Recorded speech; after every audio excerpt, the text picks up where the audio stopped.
Welcome back, folks. So I wake up this morning with a Facebook message from dear college friend, roommate, and still a good friend today, Dave Klein. He and his wife do great things with cocktails.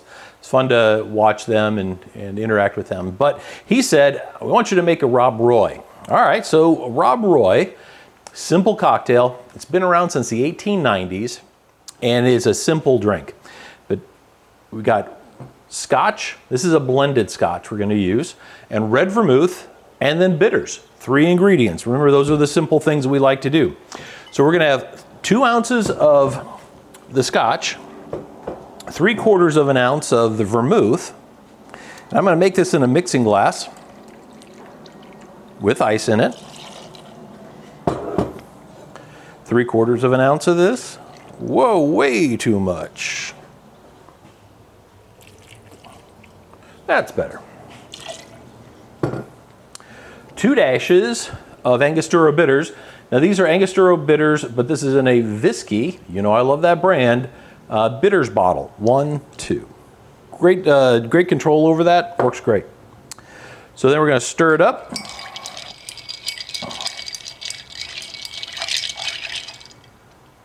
Simple. That's as hard as it gets. 3 ingredients. Using our Hawthorne strainer to strain out the ice cubes. Garnish it with a Luxardo cherry. Now there's actually 2 other versions of this cocktail. There is so if you order a Rob Roy, you get a sweet Rob Roy, sweet vermouth.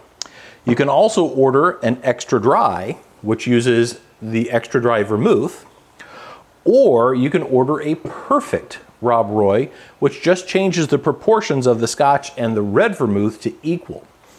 If you're going to have a regular Rob Roy, the garnish is 2 Luxardo cherries, which are an absolute decadent flavor bomb. They're expensive and they're worth the money. If you're going to have the other 2 Rob Roys, the correct garnish is a lemon peel. But with that said, we're having a standard Rob Roy for Dave Klein. Let's see what this is like. Dave, great suggestion. Love it. Take care, folks. Cheers. Stay safe. Wonderful.